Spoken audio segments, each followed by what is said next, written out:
Bon début de soirée tout le monde. Et oui, la santé publique nous le confirme. Il y a 2 nouveaux cas de rougeole qui ont été signalés dans notre région. Dans les 2 cas, c'est des gens qui arrivent de l'étranger. Et Laurence, c'est la 2e fois en 2 mois qu'il y a des gens qui nous arrivent comme ça. En avril dernier, il y avait eu un cas similaire, encore une fois, dans la capitale nationale. Donc, c'était quelqu'un qui était allé à l'étranger, était revenu contaminé et avait contaminé une autre personne en arrivant ici. Donc, on avait eu 2 cas à ce moment-là également. Et là, la santé publique dit que n'est pas surprise par ça, parce qu'actuellement, il y a une recrudescence des cas de rougeole à l'étranger en raison de la baisse de la vaccination.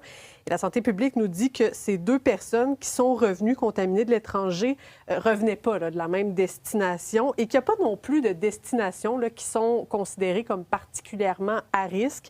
Et elle recommande de s'assurer d'être vacciné avant de partir en voyage, peu importe où vous allez. Peu importe la destination où on voyage, c'est recommandé comme vaccin et c'est gratuit au Québec. Quand les gens voyagent, se déplacent, on peut l'attraper à l'aéroport, même si on ne va pas dans un pays où il y en a énormément. Comme je disais, il y en a aux États-Unis, il y en a en Europe, dans plusieurs pays. Donc, je vous dirais, quand on prévoit un voyage, si on n'est pas vacciné, ben, c'est un vaccin à avoir.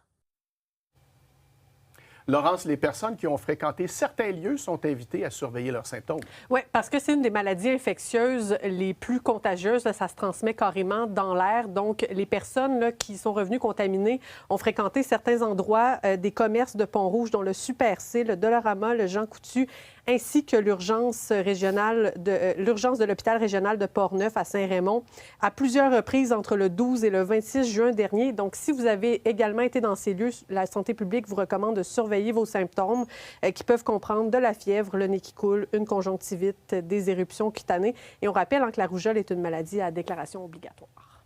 Merci beaucoup, Laurence. Bonne soirée.